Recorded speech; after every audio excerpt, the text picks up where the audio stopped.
And that is a huge reason why I use jujube today as well, mostly in that decoction format, but as a primary blood nourishment herb. Hello and welcome to the Herbs with Rosalee podcast, a show exploring how herbs heal as medicine, as food, and through nature connection. I'm your host, Rosalee de la Forêt. I created this YouTube channel to share trusted herbal wisdom so that you can get the best results when relying on herbs for your health. I love offering up practical knowledge to help you dive deeper into the world of medicinal plants and seasonal living. Each episode of the Herbs with Rosalee podcast is shared on YouTube as well as your favorite podcast app. Transcripts and recipes for each episode can be found at herbswithrosaleepodcast.com or through the link in the video description. Also in the video description, you'll find other helpful resources. For example, to get my best herbal tips, as well as fun bonuses, be sure to sign up for my weekly herbal newsletter. Okay, grab your cup of tea and let's dive in. This week's student spotlight is on Adam Nelson in Tennessee. Adam has studied in several of our programs, including Rooted Medicine Circle, Cooling Inflammation, and the Herbal Energetics course. His beautifully written reviews reflect a deepening connection with the plant world. Through his work with marshmallow and peppermint, Adam shares how herbs have rekindled his sense of awe, belonging, and peace. I love that. Whether sipping tea or tending his garden, his reflections remind us of how herbs can gently guide us back to ourselves. To honor his contributions, Mountain Rose Herbs is sending Adam a $50 gift certificate to stock up on their incredible selection of sustainably sourced herbal supplies. Mountain Rose Herbs is my go-to for high-quality organic spices, herbal remedies, and even hard-to-find botanicals. They ship all over the U.S. and have a massive selection of products to fuel your herbal adventures. Thank you so much, Mountain Rose Herbs, for supporting our amazing students. And if you'd like to explore Mountain Rose Herbs offerings and support this show in the process, you can find the special link to do so in the show notes. Hey friends, it's Rosalee. If you've been nourished by this podcast, if it's helped you feel more connected to the plants or more grounded in your own herbal path, then I'd love to invite you to join the Herbs with Rosalee podcast circle. This special membership helps make the podcast possible. It supports everything we do behind the scenes, and it gives you a chance to go even deeper with the content that you love. Inside the circle, you'll get exclusive herbal resources, live classes each season with some of my favorite herbal teachers, and a private space to connect with fellow plant lovers. It's where the heart of our herbal community continues to grow. To learn more and join us, visit herbalpodcastcircle.com. Your support means the world, and it helps this podcast continue to bloom. I'm so excited to share this episode with you. My guest today is Dana Hutchinson, and from the moment we started talking, her vibrant love for herbs came through loud and clear. In our conversation, she shines a beautiful light on one of her favorite plant allies, jujube dates. And if you've never worked with them before, you're in for a treat.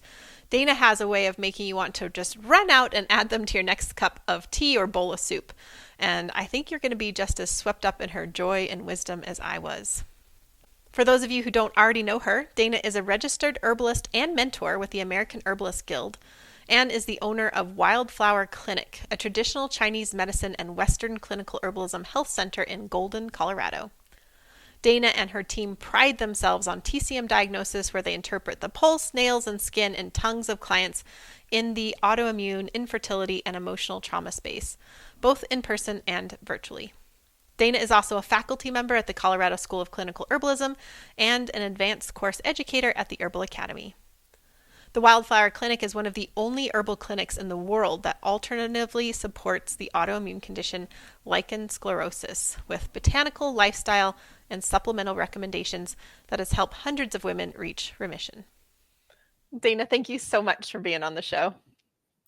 Thank you so much for having me today. Really excited to be here. Well, that has come through already because everyone who's listening or watching knows we had some major tech problems getting this going, and Dana has been fabulous. Like, it's kind of been fun. Like, this is probably the most fun tech problems I've ever had. So highly recommend Dana for when you're in a pickle. It's been like good laughs and stuff. So thanks, Dana.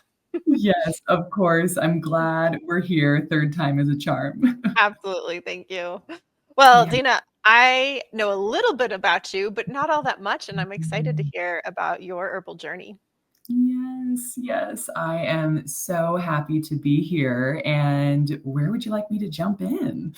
Well, I'm so curious about, maybe what first called you to the herbal path, and Hmm. also I'm really curious about how you became an herbal clinician, because that's a big Yes, deal.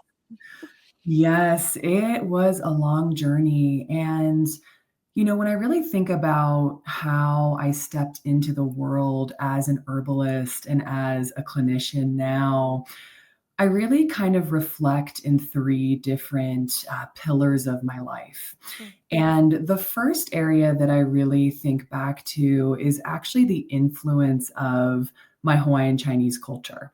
mm, So, my family lineage is all Hawaiian Chinese. My dad grew up in Hawaii.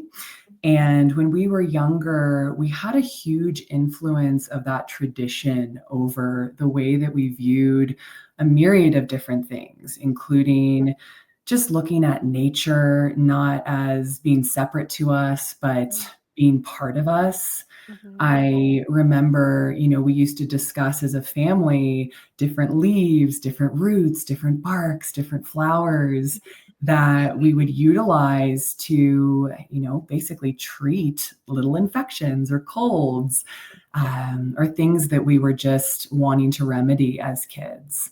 So that had a huge influence on just really how I viewed the world around me. wow. For instance, things that come to mind are, going for a hike wasn't just a hike, it was a conversation with ancestors. There was this respect for nature that I think was just infiltrated throughout my whole childhood. So I was just so grateful to have kind of a start into the herbal world just through my culture there. Mm, And I really try to carry that kind of sense of connection throughout everything that I do currently. mhm, Moving into that second pillar, which is a huge inspiration for my private practice, the Wildflower Clinic today, my mind actually goes to, again, a little bit older in childhood years, but spending time in the Colorado mountains. We lived in California and would travel out here to spend summers in Colorado, where I live mm. now. Interesting. And yeah, and I remember, on these hikes, on these, camping trips, my mother would make such an effort to just turn my sister and I's attention to the wildflowers. Mm, And we'd usually be out there around July, August when you just look at these beautiful valleys of these arrays of colors of wildflowers just dancing and moving and almost energetically giving off these frequencies that I still remember mm, today.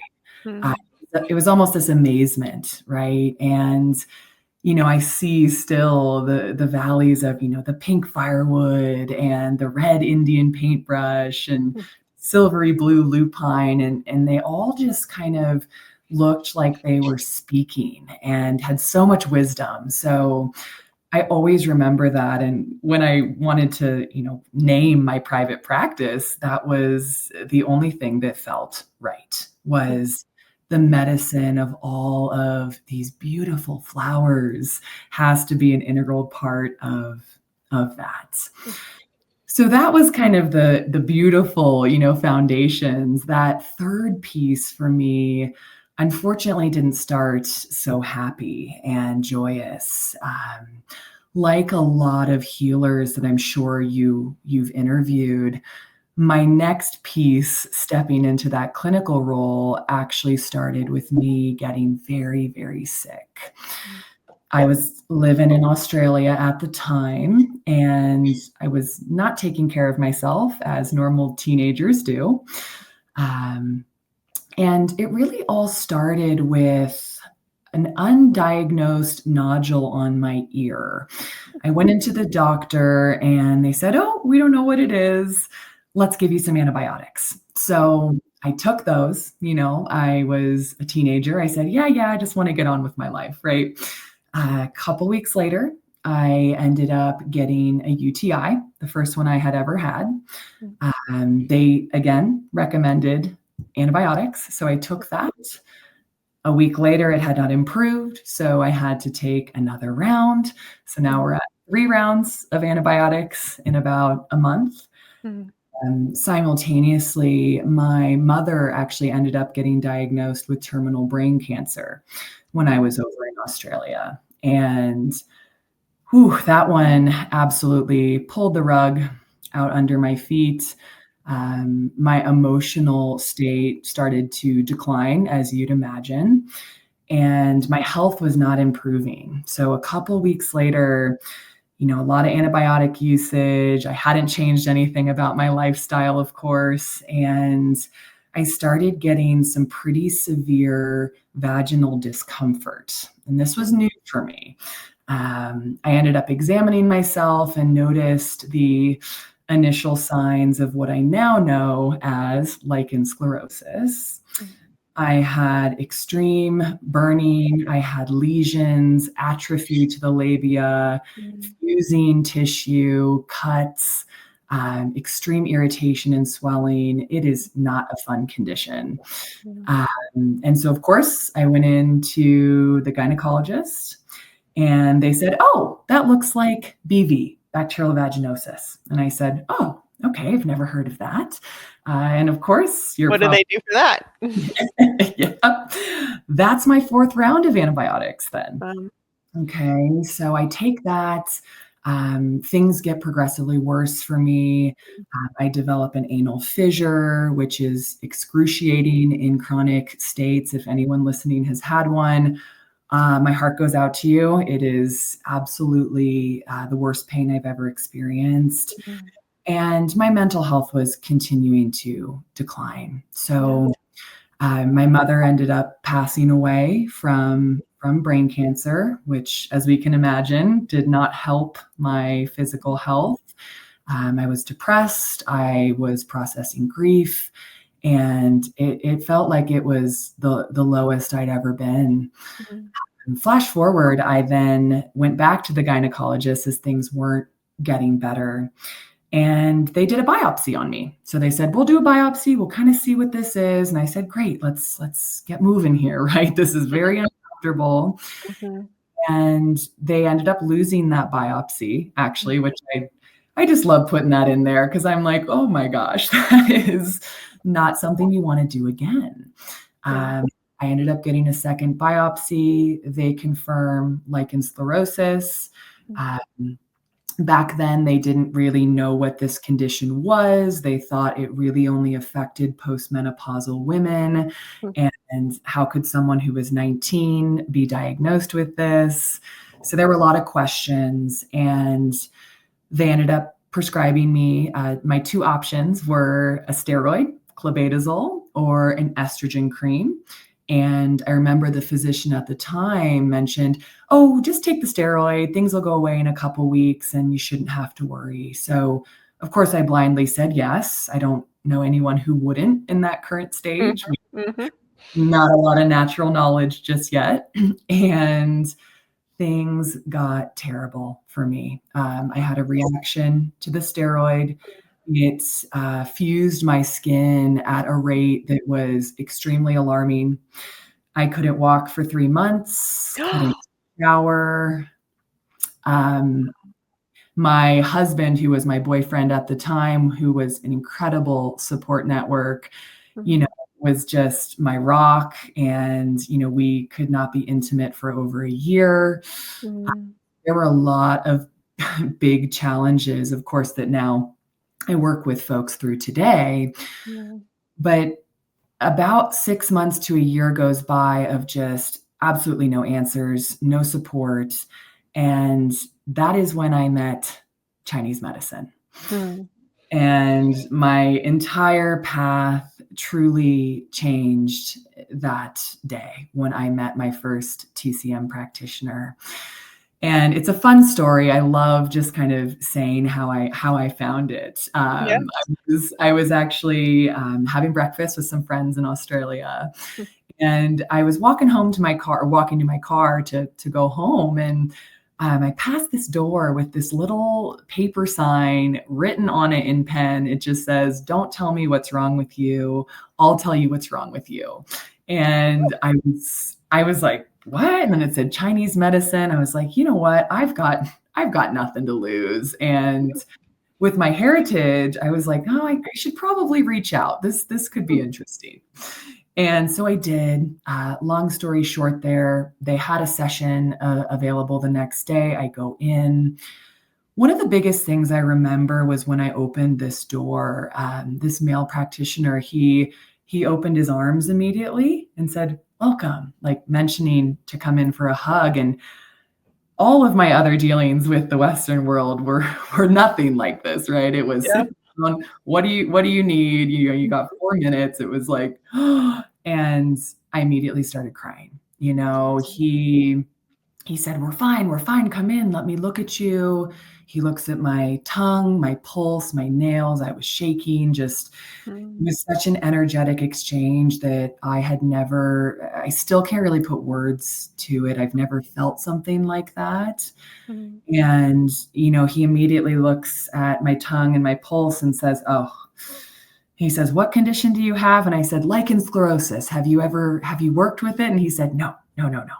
And, back then I was like, "But if you haven't worked with it, how do you know how right. to treat it?" Right? And he was like, "No, no, no, no. What I can tell you, your emotional state is so dysregulated. You have damp heat in your liver. Your digestion is very weak. The spleen meridian has no blood." And I was like, "What? Uh, what do all these things mean?" Right? Mhm, And he then mentioned, "Hey, let's get into the next room. Let's start our treatment together." And, without going into too much detail, that's really when I met Chinese medicine. mm, My condition improved in the next month. It got significantly better in 3. And then in about 8 months from there, I was fully in remission mm, of a condition that, for those of you listening with lichen sclerosus, there is no cure, you hear. There is no way to improve it. You just have to manage it and hope that you don't get vulvar cancer. So this is a totally different narrative than maybe what other folks have either experienced themselves or maybe you read online. mhm, And so, of course, with that success of the herbal protocols, I was doing qigong, I was changing my diet, I picked up yoga, I changed so many things, like so many healers say, just kind of mhm, has to happen. mhm, And I knew that was when I needed to do this myself. mhm, I dedicated my next 9 years to education in all schools of both Western and Eastern medicine, primarily beginning in Sydney, Australia, shadowing TCM practitioners, self-study, going to classes, going to conferences. I couldn't get enough, and it just kind of started that entire world towards mm, becoming a clinical practitioner. And I guess other schools, that were inside that container was the Colorado School of Clinical Herbalism, the Institute of Chinese Herbology under Kenneth Morris. I took up a flower essence certification under Demetria Clark, and the list kind of goes on there. I studied with Paul Bergner personally. I just couldn't get enough. I studied Qigong and acupressure therapy, and I just wanted to give so many outlets to whoever I'd be working with later in life because I knew I would. I knew that was the path for me. mhm, And that ended up with me opening up the Wildflower Clinic in 2016 mhm, in Golden, Colorado. And, today I now work primarily with lichen sclerosus across the United States and the world in some cases. And I also work with, complex autoimmune cases and emotional trauma. mhm. Yeah. Wow, almost 10 years now you've had your clinic. That's very, very impressive. Yeah. Yes, I Oh, know. Crazy how time flies. yeah. I just had goosebumps listening to you, Dana, because our story, our like health healing story is like pretty, just exactly parallel, very similar things of just like not getting answers, things getting worse, being told to take the steroids. And of course I took the steroids, like, Right. like in that, like, yeah, you said, I actually, when you said that, I felt better about myself. I was like, yeah, of course I took the steroids. Right. And when they list off all the benefits, you're like, oh, well, that's a no-brainer. I Yeah, it's a mean, let's no-brainer. do Yeah. it. Yeah. Yeah, I didn't have the reaction to the steroids. I got 60 milligrams of prednisone, which is no joke. And I Oh, just was wow. superwoman. So and then like, I felt so good that like 3 days later, I was like, wait, are there side effects?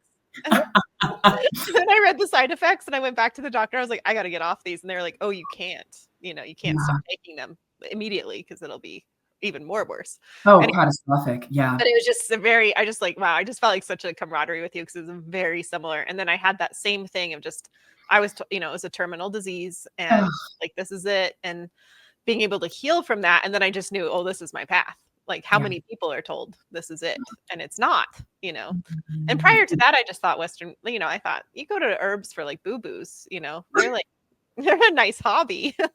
After that, I was like, oh, like they actually have like real answers. And same thing going to the practitioner too, because Oh, I went to the practitioners and they just didn't care that I had Still's disease. They're like, that doesn't, there's like, and I'm like, no, but I have an autoimmune disease. It's called yeah. Still's. It's terminal. And Yes. they're like, yeah, like not a concern. Like It they is just didn't wild. care. They wanted to know who I was. So anyway, yeah. Yeah. Um, I It's just felt a really lot of simple. camaraderie there. Yeah. Oh, and I know it's so lovely to be connected on that front because I think so many healers' origin starts that way, where you really almost had to wake up and say, well, this can't be the right path, and even if this works, look at this, all the long list of side effects that, might potentially damage my health down the road. Mhm. So basically that wake up call of becoming our own advocate, I think we absolutely share. Yeah, For absolutely. sure. Yeah. And Yeah. then the calling to help others. And I can only imagine, what a beacon of hope you must be to so many people out there. Yeah. It's crazy, and it's a condition where they used to say it was a rare autoimmune condition, and today I just do not believe that that is the case. We have so many sufferers coming to us Mhm. asking for help, saying, this is, I'm told all the same things I just mentioned. What do I do? I'm told that I'll never be intimate again, that my labia will fuse over completely, which it can.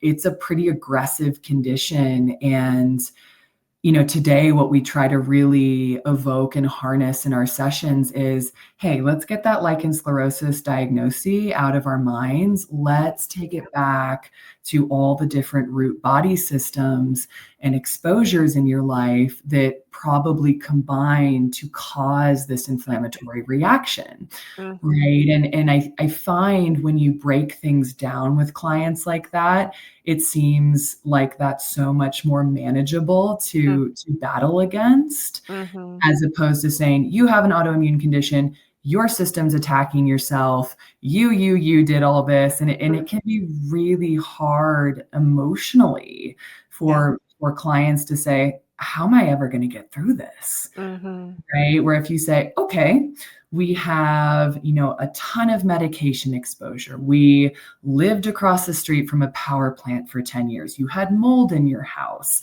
Mhm. You just went through a divorce. Maybe you've eaten processed foods your whole life. Mhm. Just as some examples, you can almost help, I find, the client figure out how this started. And I think that helps them to find this roadmap to support those organ systems that might be deficient now. Mhm. Yeah.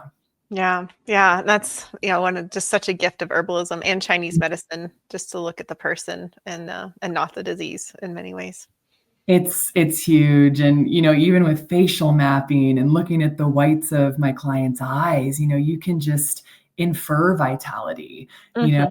I always say that we're glorified plants. It's kind of like something we always open conferences with, and people are like, whoa, that's actually kind of interesting. And, I always say plants tell us when they need attention. Our skin tells us when it's dry, deficient, when we get acne, when we smell a certain way. And I think as herbalists, we're really taught to look at those signs as a deeper meaning, right? As opposed to just, oh, I have really bad BO. Oh, my bowel movements are foul smelling. I have gas. I have a lot of these things have just become normalized, I find. And they're common, but they're not normal, right? And so yeah, I think I could talk about that forever, but it's very cool to just be able to look at what the whole person is trying to convey. Absolutely. And yeah, so critical for so many things, but I found especially for the autoimmune component, because there's just no one thing. No one thing. You are no. Well, I'm so excited that you chose Jujube dates for us today because it's a new one for the show. It's also when I went to TCM school, of course, Jujube dates were just highly lauded and loved. And I was telling you earlier, I used to order them straight from a farm and we would just eat them all the time, but just such a wonderful medicine, wonderful food. And I'm excited to hear what you have to share about Jujube dates. Oh gosh, there is so much. You'll have to stop me if I if I have too much to say here, but jujube is an awesome herb. It's a date, it's a fruit, it has many forms, there's many species. But the reason I wanted to talk about jujube is because it was actually one of the first herbs that was part of my protocol in Sydney, Australia. I was given mimosa flower to help my emotional state, which, oh my gosh, I was very close to picking that one. But I was also given a rice porridge recipe or a congee to make every morning with jujube date. And that was kind of my first introduction to this beautiful, sweet, delicious fruit that was in my porridge. And I loved it. It was delicious. I said, oh my gosh, I've never seen these before. They're so good. And my Chinese doctor educated me a lot on why I needed jujube dates, which I think is relevant for today. He mentioned that my blood in my system was so depleted that I likely had so many different nutritional and mineral deficiencies. Therefore, an herb like jujube that contains so many, polysaccharides and flavonoids for the antioxidants, the minerals, the vitamins, would help to nourish my blood so that it could really start to repair the rest of my system. I had really bad cold hands and feet. I had poor circulation, fatigue. My nails were the color of, bright white back then. I had no circulatory success with really any kind of warming activities. So my blood was weak. And that is a huge reason why I use jujube today as well, mostly in that decoction format, but as a primary blood nourishment herb. When you look at the physical constituents of jujube, it's vast. There's potassium, there's phosphorus, there's calcium, there's iron, there's B1, B2, there's vitamin C. So it's just so packed with nutrition, and it is such a safe herb to use for most people most days. It is not a pushy herb. It's not a stimulant herb. It's really classified as almost in that food as medicine category. Which I love. I think that's awesome. And also on that energetic side, I think it's worth mentioning a bit about jujube.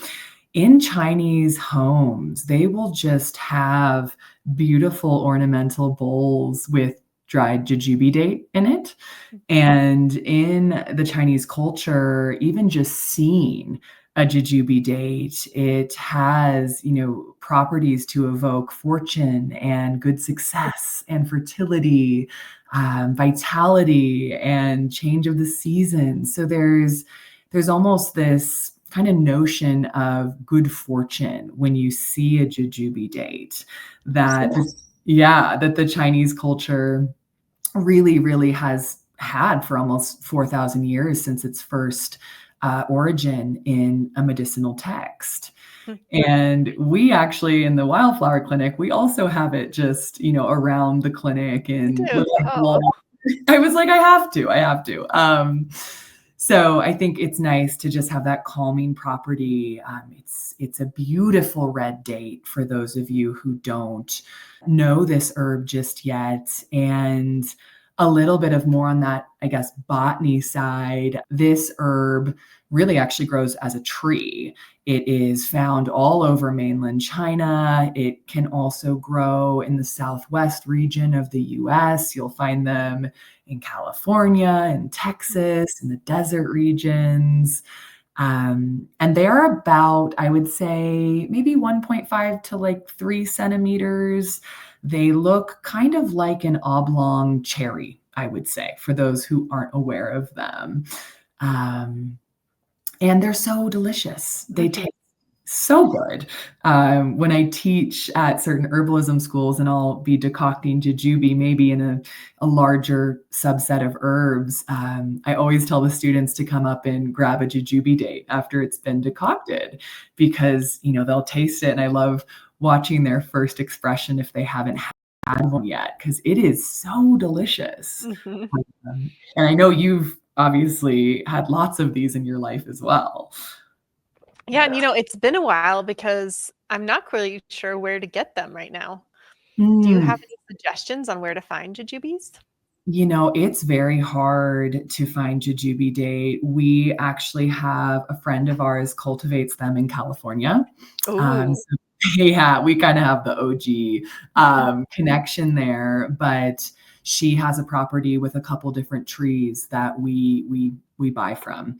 Otherwise, we used to use a company out in San Francisco, but they have since discontinued using jujubes. You can get them from some organic suppliers that come up seasonally. They are grown in China, though, so you do have to just make sure that those herbs are being third-party verified, and also being tested for just any sort of chemical or heavy metal components. But cultivating them yourselves is actually very realistic. It takes about 2 to 3 years, I know, to get your fruits. But if you're committed, you will have a big, beautiful, healthy 15-foot tree that produces jujubes every single season.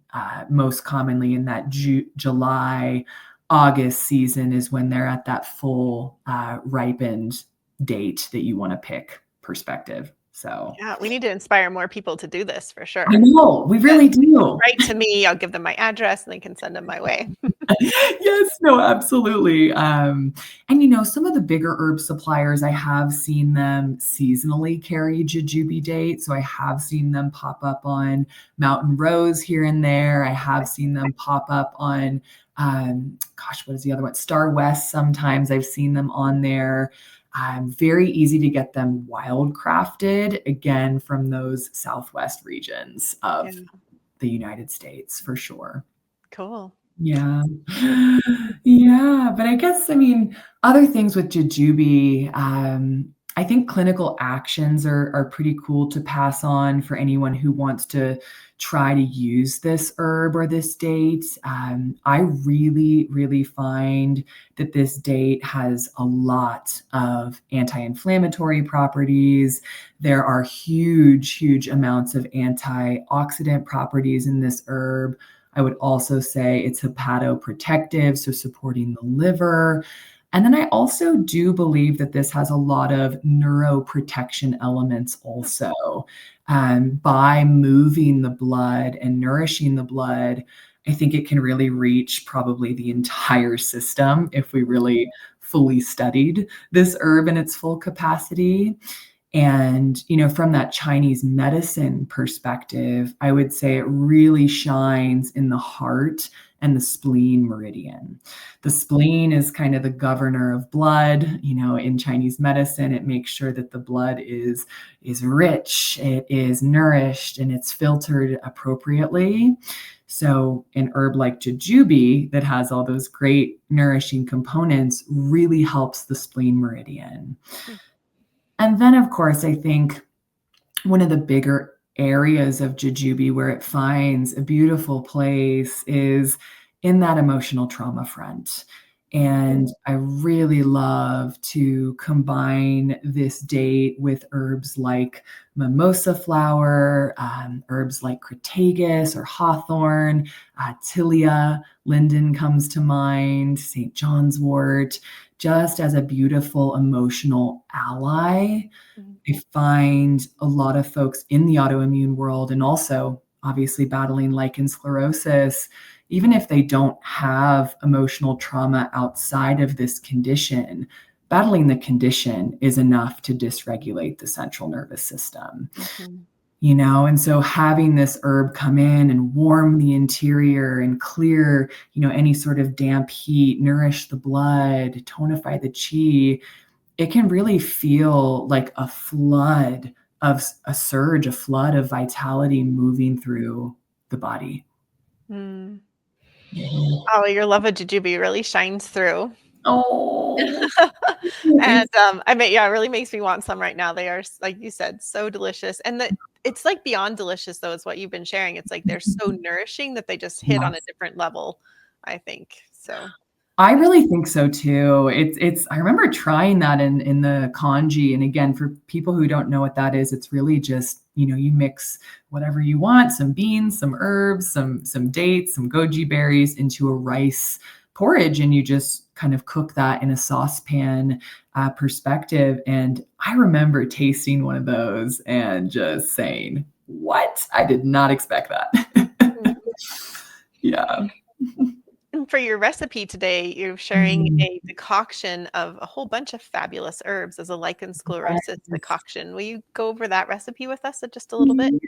Yes, absolutely. And this formula it's one of the standard formulas, I would say, that we can formulate off of for LS. I really like using decoction medicine in my practice because I find there's no fillers, there's no alcohols, there's no other, kind of things that people can react to. As we know in the autoimmune world, a lot of folks have histamine sensitivities and just issues with kind of all the things. So I like using decoctions for a lot of presentations of LS. This specific decoction is wonderful because, again, it's not pushy. It's not a formulation that's going to stimulate or unbalance. And it's also not going to pull too much cold constituents out of it either. So it's a very neutral formula. Of course, we have to, formulate off of things depending on the case. But really, this formula is intended to nourish the blood. And also, one of the biggest things is to drain dampness from the system. A lot of folks who have lichen sclerosus will have a diagnosis in TCM called damp heat. You can still have an individual like myself who had really cold hands and feet, but is still experiencing this kind of congealed stagnation in the third burner or kind of around the stomach pelvic region. And so with that, you definitely want to make sure that you're gently, dissipating the stagnation and the heat that's congealing in the client's body. So that's another big focus of this formula is nourish blood, drain damp heat, but also to improve immunity. So a couple immune herbs sprinkled throughout here to just balance innate immunity with a lot of the different minerals that are in these herbs. And would it be helpful to kind of go through each one and why they're in there, maybe? Sure. Yeah. Yeah. Well, you guys know jujube now. So our main kind of star for dietary deficiencies, warming the interior, improving qi. The next herb that's in there is our peony root. So Bai Shao in Chinese pinyin. I love this herb because it's a spleen tonic. It helps with digestive deficiencies as well. But it also has origins of supporting the liver, which we know the liver can be responsible for having that damp heat due to exposures and all the things. And that moistens the intestines a little bit, that peony root. So I like that component of peony. The next one is shiitake, so lentinula. I love this herb too. Some folks aren't the most keen on the taste there, so do use caution. It's a very earthy taste when decocted, but that herb is in here for its really high nutritional components like selenium, niacin, copper, B5 as well. And in Chinese medicine, this mushroom is known as the elixir of life. So it's a panacea, it does many things. It has adrenal components, cognitive components, it builds immunity, and it also helps to protect our wei qi, which is kind of our lung protective qi, which can sometimes be weak for certain LS clients. The next one a lot of you have heard of is probably faux tea. This is He Xiao Wu or Polygonum. This herb has a lot of origins as the anti-aging herb. You hear it all the time. This one's in there to nourish the kidneys primarily. Helps with our kidney jing. Jing is, of course, our foundational essence in Chinese medicine. It is a subset of our maternal and paternal DNA, and then also our lifestyle choices that we get to make as an individual. And those kind of combine in Chinese medicine as your overall jing or essence. When you're sick and when you're not well, when you have inflammation, the kidney jing can be quite deficient. So that faux tea herb is in there for that reason. Chinese red sage, my gosh, just to give it one word, is just for the mind, the spirit. This herb also helps to clear heat, which I really like, gently. It does not do so in a pushy way. Rehmannia, my gosh, such an understudied herb, panacea, kidney liver channels, homeostasis, also slightly able to drain and remove some heat. Dong Quai deserves an entire book dedicated to it. But this is another one of my favorite herbs. Western clinical, you will see that defined as more of an emmenagogue. Eastern medicine views it as just absolutely everybody needs it every day. We're somewhere in the middle with our training. So I think that this herb is wonderful for, again, tonifying blood, for harmonizing menstruation. A lot of LS clients are individuals who have menstruation issues, hormonal imbalances. Maybe they're on HRT. There's some things that are clearly under and over secreted in the system. So Don Quai traditionally can really help to just balance everything on that hormonal front. And it's a small amount in the decoction, so very, very safe dosage there. And then the last one is just orange peel. One of my favorites. I say that about most of these, but orange peel is really cool because it is one of the premier digestive tonic herbs that can drain stagnation. Again, drain that dampness from the stomach. And a lot of folks who have distension, bowel disharmonization, let's say gas, flatulence, irregular stools. A lot of folks will benefit from taking orange peel to just kind of tonify and relieve water or any dampness from the stomach. Yeah. So a modifying herb there. Yeah.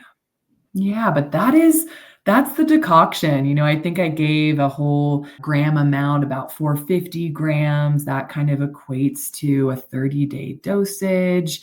And you'll want to use about that kind of 4 tablespoon amount per 5 cups of water. And you simmer it in a saucepan, and then you're able to strain it and drink that throughout the day.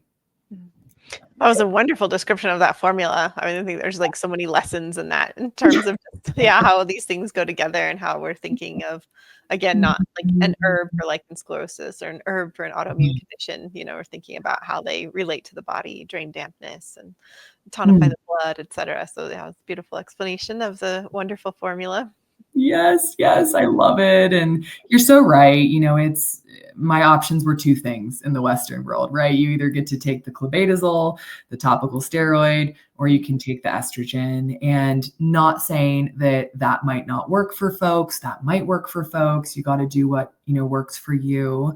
For me, it did not. And even just going through this formula, right? That's, I think, 6 or 7 herbs, and all the differences that come in of just the thought and the intention and the body system. It's incredible just how much more there was to a case or a condition when I met Chinese medicine than just, oh, you have autoimmune, that's inflammation. How do we get rid of inflammation? We take steroids, right? Or we take immunosuppressants. And again, that might work for folks, but it definitely was not the path for me. Yeah. Well, I'm so sorry for that, suffering you went through, because that was quite an ordeal. And kudos to you, and just what a gift you get to be now for all these people to turn around and be able to provide such help. Yeah. Thanks. Yeah. Is there anything else you'd like to share about Jujube, Dana, before we move on? Ooh, we've talked a lot about it. I mean, I think that's probably it. The only other thing I'd say is don't discount jujube in immune formulations either. Immune formulations can be quite drying to the system in Chinese medicine. Herbs that come to mind are some more mushrooms, yarrow, indigo. There's a lot of other things that can dry the mucous membranes. And I think in a large set of materia medica, especially in the Western world, we have a lot of cold, dry herbs. And so jujube kind of finds this new place where it is slightly warming and also moistening. And I think a lot of times you can use that as this flavor modulator, but also an herbal director to other places in the system. Yay for jujube. Thank you so much for sharing so much wisdom on jujube. Of course. Well, Dana, I'd love to hear about some other offerings you have into the world, like your beautiful deck. I would love to hear about that. Oh my gosh, the deck. I love the deck. Yes, so we have just released our Ancient 30 medicinal card deck, and this was definitely a labor of love project for me. I really kind of set out with this vision of marrying the art component of Chinese medicine with an educational resource that folks could use to begin to learn about the top 30 herbs that we most commonly dispense at the clinic. So that's exactly what we did. And actually all those herbs that I just mentioned in the Lichen Sclerosus Decoction are part of the herbal card deck. So you can learn more about those. But each card is kind of this botanical illustration, really thick paper, and it's like an educational card deck. You get to learn about the description, its origins, clinical actions, how to use it, sample doses. And you also get a Chinese element match, where it's either going to water, wind, fire, connection, and you get to learn a bit more about what that means too. So yeah, was very happy to release that. And just share, knowledge of herbs with more individuals. It's stocked in a couple herb schools here in Colorado where they get to use that as a little, educational resource. So it's just been awesome to see that help so many people. And you can pull cards. I've got the little Jujube one right Oh, here. cool. Yeah, there it is. And you can kind of leave that out and have that as your herb of the week, or there's a lot of uses for it. So Cool. that is something I just love. I've got way too many of them around my house, but yeah. Yeah, it was fun to take a peek and just it was just stunning, the artwork and everything. And I love I'm a very practical person myself, so I love the combination of the beauty and the practice. Yes, yes. I was like, we definitely want the art, but we also want to inform how to use this herb if someone were to, trial that for sure. So Beautiful. Well, yeah, we'll put a link to that in the show notes for folks to check awesome. out. And I should have mentioned too that for people listening or watching, we'll have a link in the show notes to the decoction as well, so you can get that full recipe. Mhm. And I think I Awesome. just have one last question for you, Dana. Sure. And Yeah. that last question is, how do herbs instill hope in you? Gosh. You know, I could answer that question in so many ways. I think I've hinted at this throughout our time together, and my answer would be, I think we haven't even grazed the surface of studying how herbs can make a positive impact in all health. And I know there's so many herbs that we use for certain constituents already that are studied and that are in our Materia Medica textbooks and our herbal educational books. But I think what brings me hope is just the whole idea that we have barely any funding in the herbal world, right? We have so much more that I think each herb could be applied towards in terms of conditions or presentations or symptoms. And that makes me really hopeful that we can continue to utilize plant medicine to support even a more wide array of health conditions. And to give folks an example, it's like, if we have a client who's maybe dealing with insomnia, right, as opposed to, and again, this might be for folks, instead of taking a sleep medication to kind of turn off all the functions of the body, maybe you turn to herbs that naturally contain elements of melatonin, right? Like milky oats or feverfew or St. John's wort. Or maybe that stress response system is dysregulated, right? And we have, we're hypersecreting cortisol or adrenaline. And maybe we lean on nutritionally rich herbs so that the whole stress response system can use those minerals and nutritional components and not secrete as much adrenaline and cortisol when we are under attack. And those are just some examples that as herbalists, we know how to kind of draw those constituents, those actions to support those presentations. But I think herbs have so many more gifts and so many more constituents and, phenols and polyphenols and all these incredible things that we haven't even applied towards a certain demographic of folks, let's say experiencing MS or experiencing lupus, right? And that gives me personally so much hope. It really does. Oh, that's beautiful. Yeah, and I can definitely feel you on that sentiment, just as there's so much potential really in the herbs.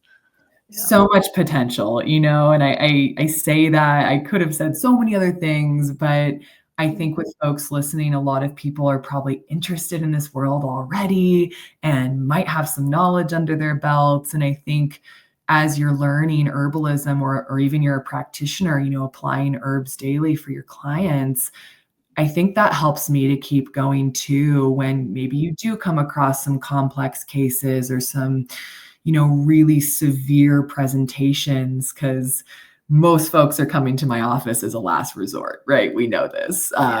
So it helps me to just think, as each year I am a student for life, I continue to learn and dive into all these other things with herbs, that by doing that, we can continue to just help more and more people with more and more inflammatory presentations. Mm-hmm. Yeah. Well, yeah, it makes me think about, just before I did become an herbalist, I thought herbs were for boo-boos, Yeah. and then I got to see that was not the case. And then I've, had my mind blown so many times since then. So yeah, that's a beautiful sentiment. Thank you so much for sharing that. And may we keep working towards that potential and understanding with more clarity just how wonderful these herbs can be. Yeah, it's all we can do, and just try to help as many people as we can. And yeah, I would say that's currently what's giving me the most hope with herbs. Yeah. Mhm. Well, thank you Mhm. so much, Dana. Thanks for being here. Thanks for sticking it out with our tech troubles and then We did it. sharing, with so much love and enthusiasm for Jujube and for working with folks with lichen sclerosus and autoimmunity. I just thanks for doing the great work in this world and helping so many people. Thank you. And absolutely same to you. Such an honor to just chat with you today. And I hope this can, inspire people and instill hope. And, if folks out there have LS, and you're listening, there are options out there for you, and I think that also is a big, hope for people, that there are other things you could look into. Yeah, absolutely. Well, thank you for sharing so beautifully on all of that, Dana. It's been a pleasure. Oh, well, awesome. Thanks, Rosalee. And I'm sure we'll chat soon. Wonderful. Okay. As always, thanks for being here. Don't forget to head over to the show notes at herbswithrosaleepodcast.com to download your beautifully illustrated recipe card.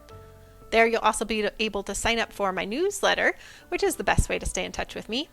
And you can find more about Dana and her clinic at wildflowerclinic.com. If you'd like more herbal episodes to head your way, then one of the best ways to support this podcast is by subscribing on YouTube or your favorite podcast app. I deeply believe that this world needs more herbalists and plant-centered folks, and I'm so glad that you're here as part of this herbal community. Also, a big round of thanks to the people all over the world who make this podcast happen week to week. Emily Thomas Anderson is the project manager who oversees the entire podcast operation, from guest outreach to writing show notes and on and on. I often tell people, I just show up. Emily does most of the heavy lifting. Nicole Paul is the operator for the entire Herbs with Rosalee school and community. She keeps an eagle-eye view on everything to ensure it's running smoothly. Francesca is our fabulous video and audio editor. She not only makes listening more pleasant, she also adds beauty to the YouTube videos with plant images and video overlays. Tatiana Rusakova is the botanical illustrator who creates gorgeous plant and recipe illustrations for us. I love them, and I know you love them. Once the illustration is ready, Jenny creates the recipe cards as well as the thumbnail images for YouTube. Alex is our behind-the-scenes tech support and social media manager, and Karen and Emily are our student services coordinators and community support. If you've written in with a question, undoubtedly you got help from them. For those of you who like to read along, Jennifer is who creates the transcripts each week. Xavier, my handsome French husband, is the cameraman and website IT guy. It takes an herbal village to make it all happen, including you. Thank you so much for your support through your comments, reviews, and ratings. One of my favorite things about this podcast is hearing from you. I read every comment that comes in, and I'm excited to hear your thoughts. All right, you've done it. You've lasted to the very end of the show, which means you get your very own gold star and this herbal tidbit. All right, here's a fun one. Archaeologists have found jujube seeds in Neolithic sites across China, showing that humans have been cultivating and enjoying these fruits for over 4,000 years. In some regions, they were even used as a form of currency. So if you've ever felt like jujubes are rich in nourishment, you're not wrong. All right, thanks for joining me on this herbal adventure. I'll see you next time. Hi, it's Rosalee. If this podcast has brought you inspiration or grounded you in your love of herbs, I'd love to invite you to join the podcast circle. Your membership helps support the show, and it gives you access to live herbal classes, exclusive resources, and a warm community of fellow plant lovers. Learn more and join us at herbalpodcastcircle.com. Your support truly helps this podcast thrive. Thank you.